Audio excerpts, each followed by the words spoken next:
Welcome to the Hearing Wellness Journey podcast, an exploration of determination, hope, self-discovery, and triumph. We'll share the personal experiences of those that are living with hearing loss and provide a haven for their stories to show others that they are not alone in this journey. Please welcome your hosts.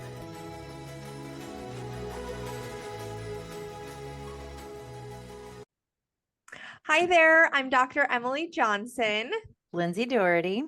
And Dr. Dawn Hyman. And we're going to talk about the role of the audiologist in this world of correcting your hearing, whether it's over-the-counter hearing aids, prescription hearing aids. Where do you begin? That's the biggest question that most people have is, yeah, I've had my hearing tested, but they didn't look in my ears beforehand. I just went in a room. It took me about 4 minutes and they said, here you go. When the hearing test is the foundation for all future treatment plans, I mean, how many times have we looked at somebody's ear, seen wax, shows up as a hearing loss, we remove the wax, we do the test, And the and we're hearing like, improved. whoa. Yeah. What if that was your next door neighbor and they're like, yeah, this is what happened. They screened my hearing. I wasn't allowed to have a copy of my hearing test results. They never looked in my ears. I bought these hearing aids and now they're just in the drawer. Right. Or I hate Well, them. why are they in the drawer? You don't want to repeat that neighbor's story. What do you do? What would be better? Because time is money, guys. And money is something that you don't want to just burn through, and you don't want to buy a bunch of junk that doesn't work. You could put all that money into something that does work if you knew where to go. So that's why you're listening. Yeah. The investment in quality, and quality in both the provider as well as the product. Absolutely. You have to start with a quality hearing test. That's the foundation, being able to know the softest sounds that you can hear across the board. All of the hearing aids are programmed based on that information. But that doesn't always tell us the full story. So then in our office, we take that next step of what do things look like when you're in noise? Because so many times, if you just look at a piece of paper, you're like, oh, I wouldn't expect them to struggle that much.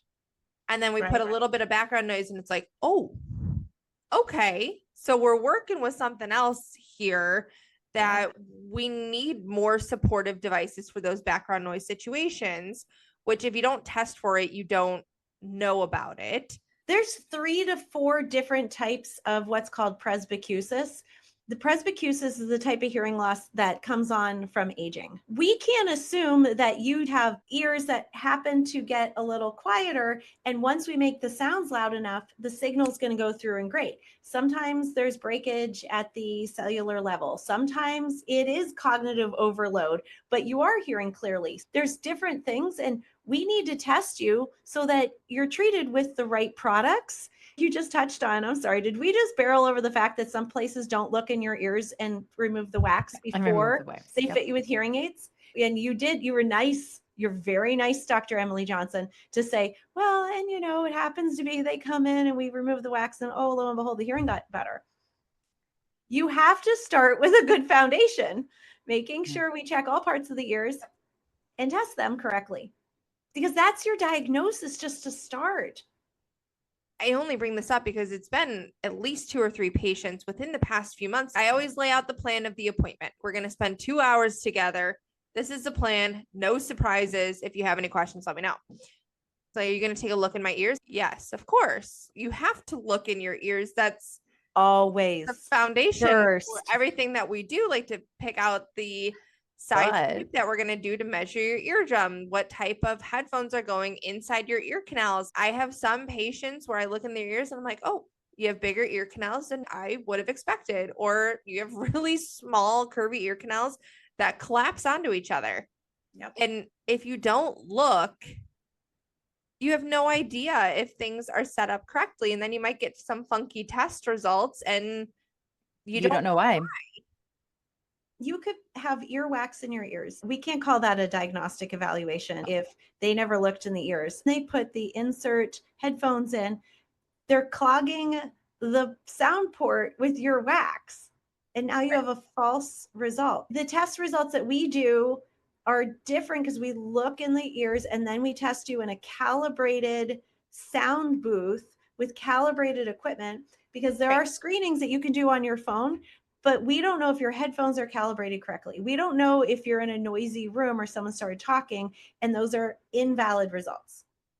And we don't know if you have wax. So many people come to us with a poor fit. The domes, the parts in their ear was Yeah. completely wrong. And it's because we're looking at the nuances of your ear canal. That part on the end is the most important part because it changes everything acoustically. If you need a closed dome versus an open dome, you needed a larger dome because they put in a power dome, but it was so small that all the sound was leaking out. That's not good.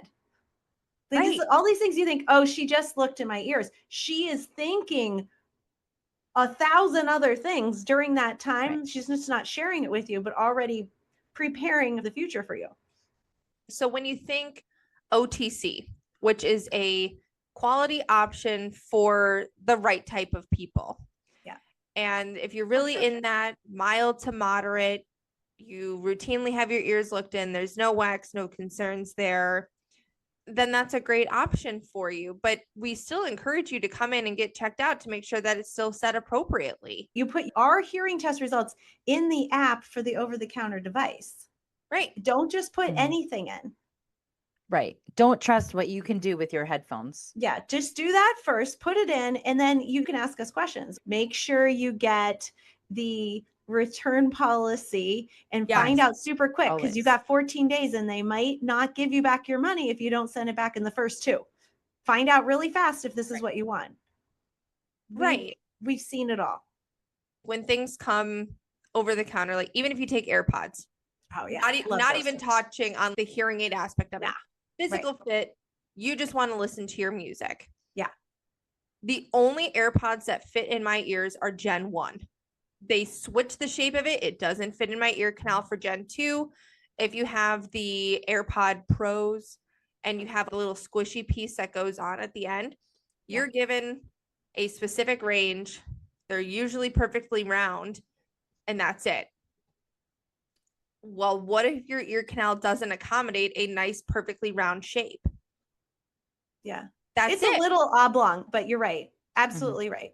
And then when you think over-the-counter hearing aids, the amount of my patients who have varying types of domes mismatched between manufacturers to get the nice, perfect fit, because we can verify it with real ear measurements, it's crazy. My graduate students who work with us are like, oh, but this is an X, Y, and Z manufacturer. Go, yeah, but I like this one better on this specific person. And maybe they're different between ears, and it's an old style versus a new style. But when you go OTC, you just don't have that customization. So if you know that you have tricky ear canals, if you know that nothing has ever fit right, you're probably going to need that next level of customization that an in-person audiologist can provide for you. Physical fit of the hearing aid is critical. They give open domes, closed domes, power domes. But if you don't understand the acoustics behind your hearing test results, which one's going to be most appropriate, we can help with that. But a lot of people have a high frequency hearing loss and they're having a problem with clarity, not volume. And so you kind of want to close everything down so that you get that upper, higher range without feedback. But then you have to worry about your voice and the occlusion effect where you sound boomy and echoey. So just consulting with us, we can help you find the part that would be best. Sometimes we can't, but I applaud anybody who is problem aware that wants to try something. Go for it. But just don't spend a ton of money on Amazon, Alibaba, constantly buying more stuff and throwing that in a drawer and saying, I tried. Ask us first before you spend even $200. Just ask. Some of the OTC hearing aid prices are in the thousands. Yeah. So it's not even the $200, $300 set, which for some people is a good chunk of change still. Yes. But then you go to purchase an over the counter and it's close to 3,000. Right. And there's no professional support for that. That's tough. Fitting a basic hearing aid, we in this office could make it sound amazing. Amazing. If we use best practices, so part of us being a holistic audiology practice, we're seeing your ear canal perfectly, but we're also measuring it. We're fitting with real ear measurement. There are over-the-counter devices are like $1,000. $1,900 for the pair. There's one manufacturer that we can order from. We can get the hearing aid, the basic technology, fit everything great. And then if you do come into some money over time or you want to upgrade, we can just, through the software, they allow us to enter in a code and we get billed for that upgrade that you did. And you don't have to scrap everything. But if you don't ask the audiologist and you're not in the office, we don't know how to help you. We do more than just the real ear measurement. The day that you start in our office, that 2-hour evaluation includes trying out hearing aids, trying to find out what works, because we can't assume in a quick visit what everything could be that will go wrong or what will go right. So we let you borrow something, come back in a week and see what happens. Take them for that test drive, and then we can make adjustments moving forward from that with your feedback, so that when you do decide to make that investment, your hearing aid fitting is even going to be an hour long as well. We're still making adjustments. We are constantly trying to get you to hear your best and do your best. We find out when domes aren't the right size, or you need a custom part, or there are different chargers. And depending on your dexterity, can you open the lid? Do you want to open a lid? Do you want to grab it and throw it in your purse?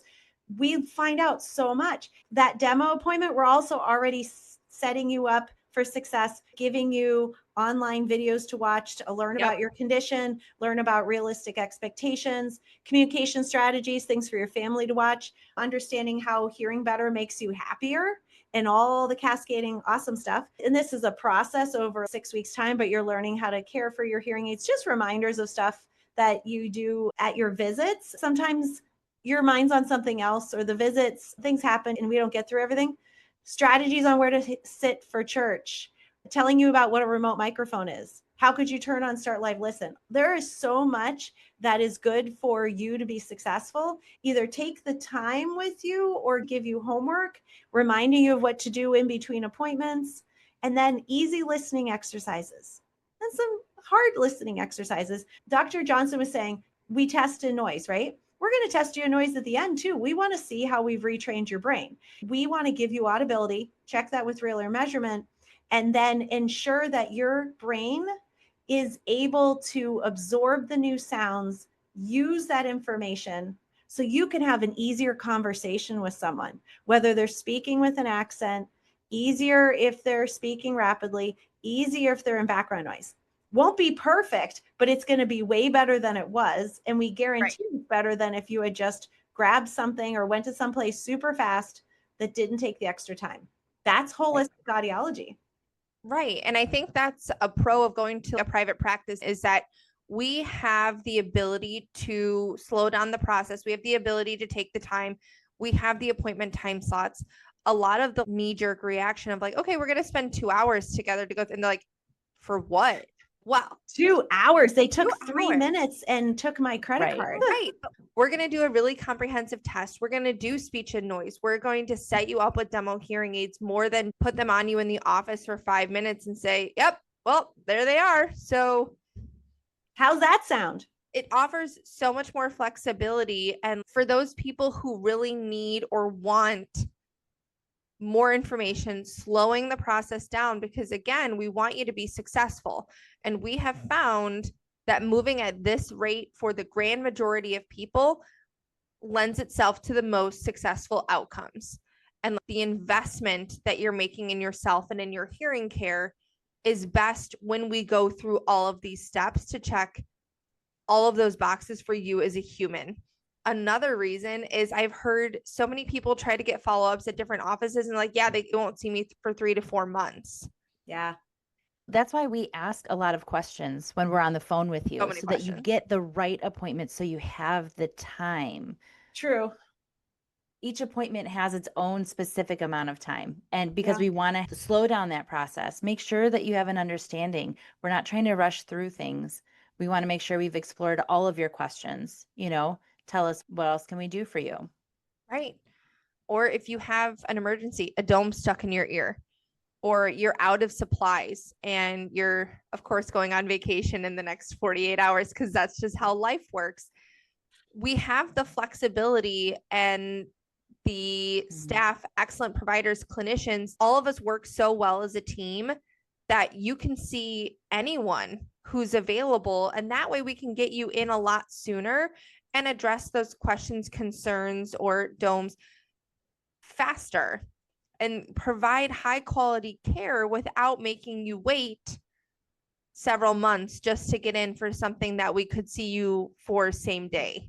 Mm-hmm. Right. And that's the nice part about our office. You're eventually going to see all of us at some point, because you might say, well, I only want to see Dr. Johnson. That's great. But you might come in a rush, in a panic, a day before a wedding, or you're going on a trip. And guess what? You're going to see Dr. Michaelides and she's going to help you. Or you're going to see Lindsay Doherty and she's going to help you. You're going to see Dr. Hyman. She's going to help you. We work as a team and all work at that same high level of skill. You're going to see us sweat. We say that we roller skate, we dance, we're all over the place, bebopping, making sure that we're not cutting corners and that we are treating the individual human in front of us, because it's complicated. Yep. It's And fun though. Not We in a bad love way, the right. smiles. It's good. I mean, Yeah. Dr. Hyman, you've worked in hospital settings. I've worked in hospital settings. Sometimes you are just locked in with what the hospital system dictates, the amount of time, the amount of abilities, what you can do, how quickly you can fit people in. There's an overarching hospital system that runs that show. We have a lot more flexibility because we're not dictated by a hospital system. No, that's why I started this practice. I was in a hospital system. You had to go through centralized scheduling. You couldn't just speak to someone. You were misscheduled. You had to deal with the parking garage, finding out what floor to go to. It was so stressful for the patients. I wouldn't want to go through that either. So I was like, I know there's a better way. We have to be able to do a high level, hospital level, intelligent doctors level clinic, but better. And it's all patient centered. Yes. So here we are. Here we are. Here doing we it. are. Yeah. So happy. Yeah. It was a dream. And we've been doing this for almost 15 years now, which is crazy. Yeah, This year will be our 15th year. Mind boggling, right? it really Yep. is. Yeah. But team approach, time approach, Mm-hmm. all over the board. Ultimately, end goal, we are here to help. We have the luxury of how our schedules function, multiple providers that we can fit pretty much anybody's needs, wants, hopes for. Individualized plans. Yes. So ask us questions. We're here to help you. We give you the holistic version of everything. We have the skills, the equipment, and everything to make sure that you're getting top quality hearing care in all avenues across the board, all of it. Great. All right. So if you have questions, we want to be your source. Whether you live near us or not, you're always allowed to ask us. We have friends all over the world. And we do believe that you could be hearing better. We do establish realistic expectations. Some people's ears have broken that bad, but there are other options besides hearing aids or just more that we could clue you into and help you with that. Absolutely. So thank you for listening. Thanks We'll for see you next time. listening. Bye. Bye. Thank you for joining us on this episode of the Hearing Wellness Journey podcast. For more information about what we do and the services we provide, please visit our website at hearingwellnessjourney.com/podcast, where you can find more resources based on today's discussion, as well as request to be a member of our Hearing Wellness Journey community on Facebook. That's available for our listeners exclusively on hearingwellnessjourney.com/podcast.